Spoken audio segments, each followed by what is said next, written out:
Salut tout le monde, aujourd'hui on se Salut. retrouve pour une nouvelle présentation comics. Et aujourd'hui on se retrouve pour Harley Quinn tome 3. Voilà. Qui est sorti quand au mois de juillet, hein, c'était le. C'est ça Début 1er juillet. C'était le 1er juillet. 1er juillet, c'est plus marqué. 1er juillet. Voilà. Oui, parce qu'on a un petit tableau en fait sur le côté où on note toutes les sorties en fait de comics.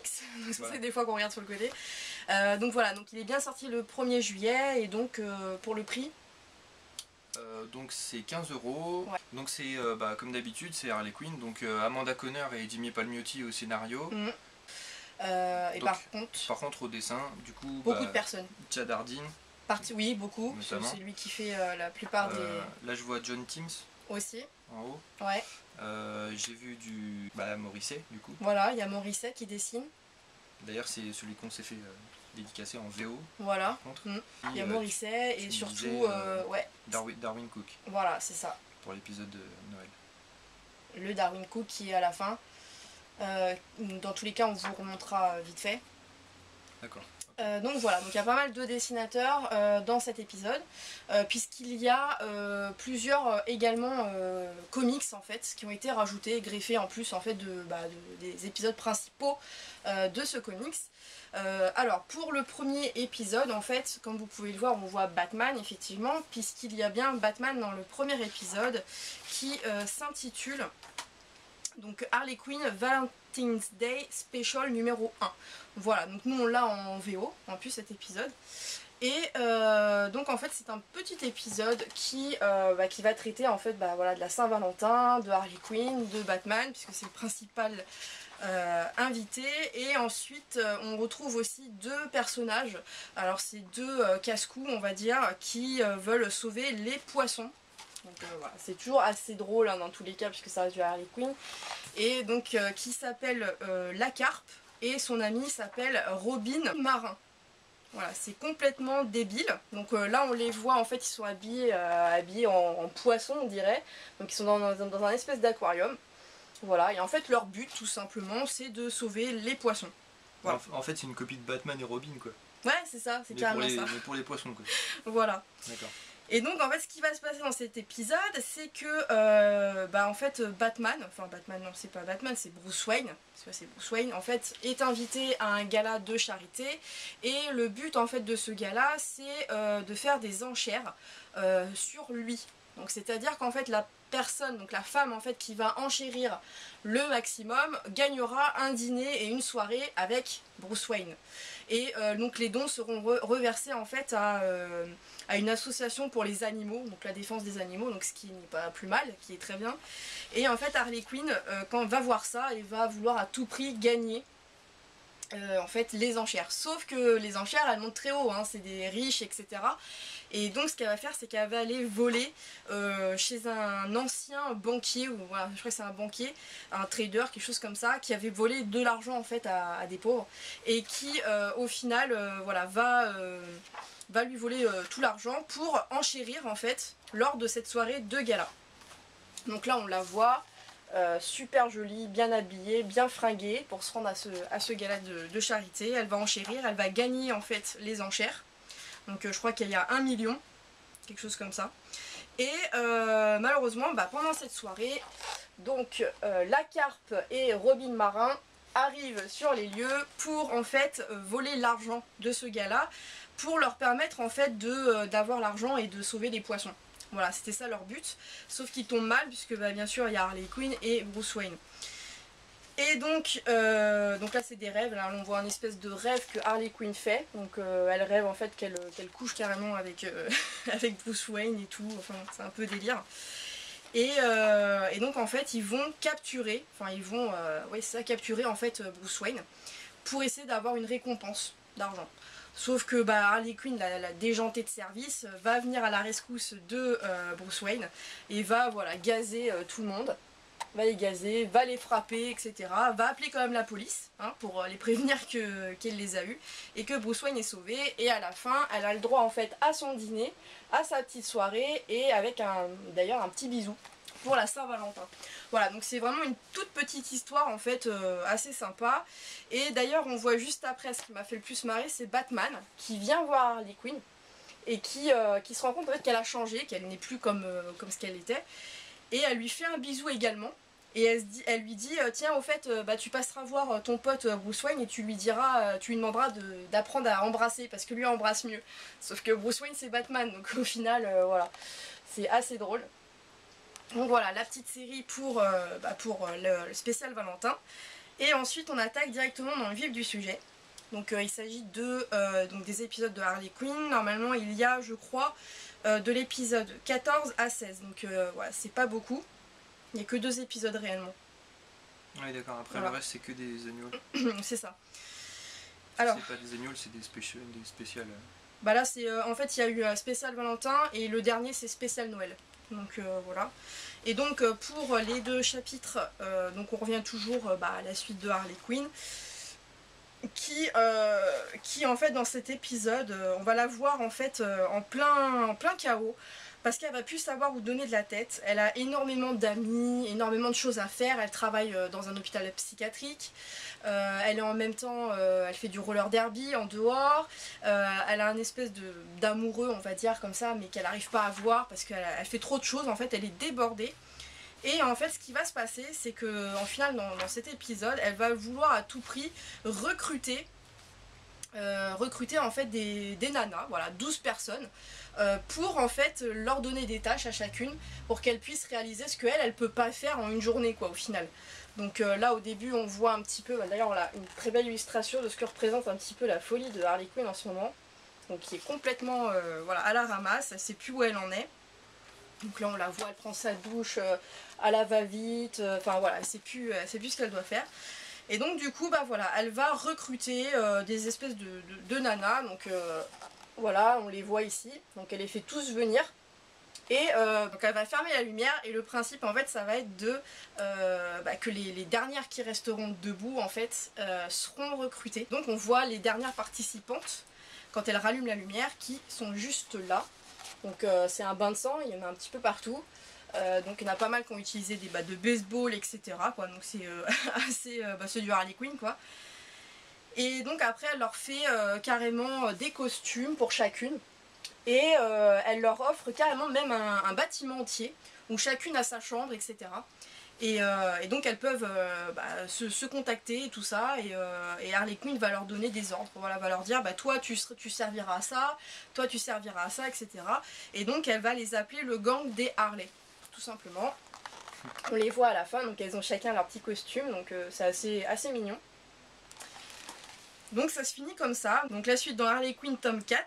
Donc on passe à la suite. Donc il s'agit des petits contes d'aimants.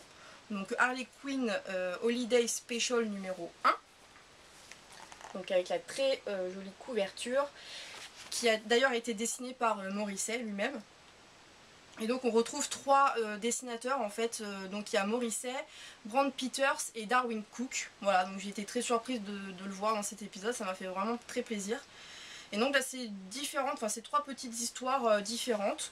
Dans la première histoire dessinée par Morrissey, en fait on va retrouver Harley Quinn et son cher ami qui vont essayer de refiler des portées de chiots et de chatons. Parce voilà, c'est une adoratrice des animaux elle aussi.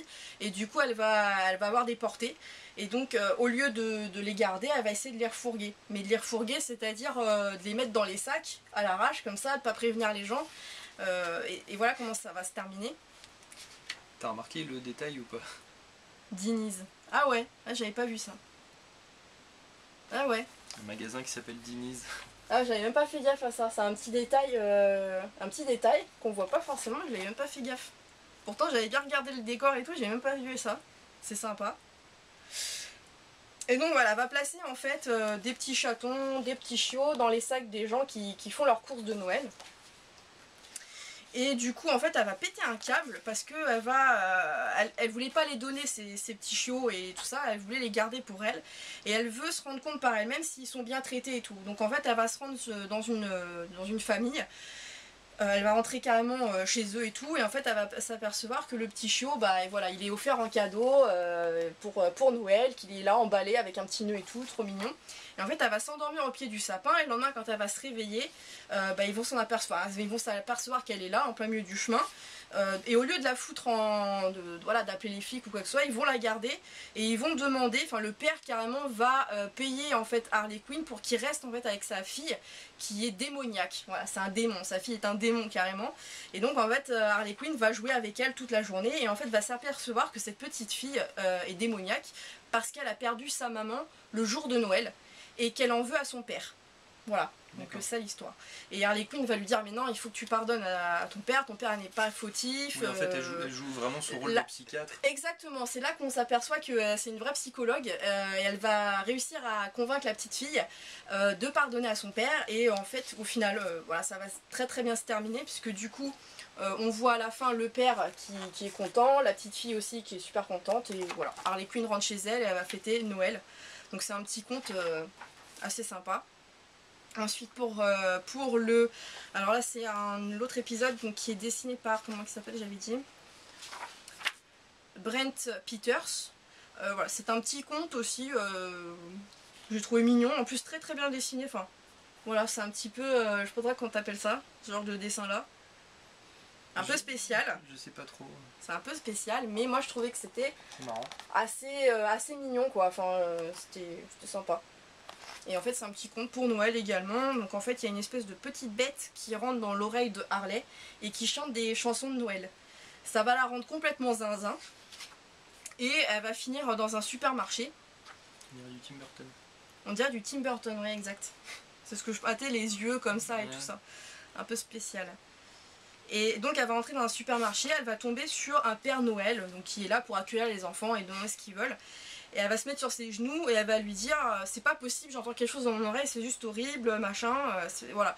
Et lui il va dire moi je sais, je connais le remède à ce que tu as. Et en fait il va lui lécher un espèce de canne à sucre et il va lui mettre dans son oreille. Et en fait il va choper justement la petite bête qu'il y a dans son oreille.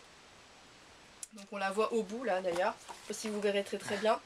Mais en gros il va réussir à coller la petite bête sur la, sur la canne à sucre, la ressortir. Donc on dirait une petite chenille ou je sais pas trop, c'est un peu bizarre. Et donc du coup pour le remercier en fait elle va l'inviter dans un restaurant. Donc du coup voilà comment ça se termine. Donc on voit le Père Noël Harley Quinn en train de manger avec la petite bête juste là. Donc moi j'ai trouvé que c'était bien dessiné quoi, enfin c'était mignon. Et ensuite le dernier épisode qui est dessiné par Darwyn Cooke. Qui est magnifique, rien à dire. Sur les dessins en tout cas c'est extra. C'est du Darwyn Cooke tout craché. Et dans cet épisode, Harley Quinn va se rendre compte qu'elle a un espèce de cheveux blancs sur la tête. Et l'une qui vit avec elle, enfin dans le bâtiment, va lui dire que c'est à cause en fait de Père Temps. Voilà, Père Temps. Voilà comment il s'appelle. C'est à cause de lui que du coup elle vieillit, elle a les cheveux blancs, etc. Et là ce qu'elle va faire, c'est qu'elle se rend compte que dans son asile psychiatrique, il y a un espèce de vieux qui s'appelle Monsieur Harold Temps. Et elle se dit ah mais c'est à cause de lui en fait que j'ai les cheveux blancs et tout ça, c'est à cause de lui que le temps il passe vite et machin et tout. Et en fait comme c'est une déglinguée, elle se rend dans l'hôpital. Donc on la voit là avec en plus ses animaux et tout. D'une drôle de façon. D'une drôle de façon, comme d'habitude. Elle va lâcher ses chiens et tout ça dans l'hôpital. Elle va réussir à du coup aller dans la chambre du vieux. Et elle va lui dire bonjour monsieur Rabat-Joie, etc. En gros elle vient pour le tuer. Elle dit bah si je te tue, le temps arrêtera de défiler et je ne vieillirai plus en fait. Et du coup à ce moment-là il y a le fils avec sa femme et son enfant. Qui rentre dans la chambre de cette vieille personne et qui dit c'est mon père, qu'est-ce que vous faites et tout ça, et elle lui dit bah, c'est bien le père Temps, donc il faut le tuer au final. Elle dit mais non n'importe quoi et tout, c'est pas ça. Et voilà comment ça se passe. En fait le petit bébé arrache si vous voulez le petit cheveu blanc qui dépasse de sa tête et elle voilà on la voit pleurer à la fin et elle dit ah oui et tout. Donc elle arrête ses conneries on va dire. Mère, puis elle les remercie, elle dit merci à vous, c'est super gentil, vous m'avez fait, reprendre mes esprits. Et elle rentre chez elle toute seule puisque ces animaux en fait sont avec les vieux, tu vois, avec les personnes âgées. Donc, tous les chiens sont restés avec les... Voilà, et donc on la voit en larmes, en train de dire bonne nuit mes amours, à très bientôt en fait. Donc elle laisse ces animaux avec les personnes âgées qui sont à la maison de retraite quoi. Et du coup elle décide de s'en aller comme ça. Voilà. Et elle va dire merveilleux et merveilleux réveillon. Meilleur des réveillons, tout simplement. Bonne année les cons. Il y a des petits trucs dedans, c'est n'importe quoi. Bonne année les cons. C'est super marrant quoi. Et donc à la fin vous avez une galerie de couverture alternative comme d'habitude. Donc pour celle-ci c'est Ant Lucia, je sais pas comment ça s'appelle. Qui est... On dirait un peu les bombshells. Pas les bombshells, c'est les bombshells. Voilà. Donc une couverture de bombshells. Harley Quinn. Ensuite là vous avez Amanda Conner et Alex Sinclair. Et Amanda Conner et Alex Sinclair bah, encore, donc voilà les deux, donc ils sont super jolis, moi je trouve qu'elle dessine vachement bien Amanda Conner, elle est vraiment très très douée. Ensuite là vous avez pas Bruce Timm, une petite couverture, elle est belle celle-là. Celle-là elle est très très belle, elle est super jolie, d'ailleurs je crois que c'est c'est la couverture alternative du numéro 14 d'Harley Quinn. Ensuite vous avez Amanda Conner, Dave Johnson et Alex Sinclair pour celle-ci, sur le côté, qui est très jolie également. Vous avez Marco D'Alfonso et Dave Johnson. Voilà, qui est pareil. Et alors là, celle-là c'est la meilleure, moi je l'aime beaucoup. Amanda Conner et Alex Sinclair, et en fait c'est une double page. Voilà, qui est juste énorme. Ouais, alors ça je crois que c'est sorti... qui est trop belle. Je crois que c'était 3 comics différents.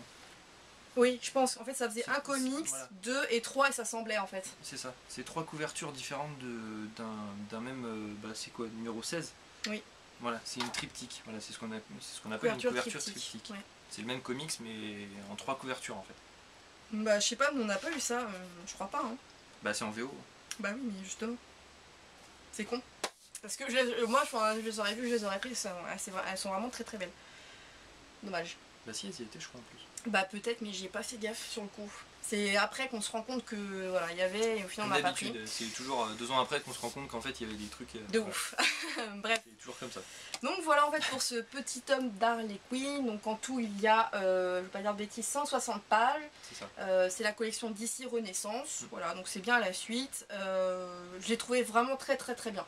Dans la même trempe que le tome 1 et tome 2. La dernière fois pour la vidéo de Harley Quinn Power Girl, voilà, j'avais pas du tout aimé, enfin j'avais aimé mais pas vraiment. C'est spécial.